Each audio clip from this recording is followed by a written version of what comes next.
ఏ బాటైనా పర్వాలేదంట, సమయంతో సాగటమే మన సింపుల్ సిద్ధాంతం.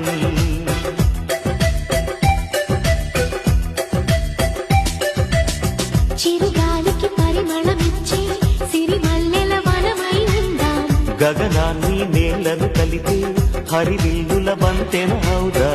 ఆనందం అంటే అర్థం మనమందా, ప్రతి పూట పాతై సాగే హుషారు సరిగమలో.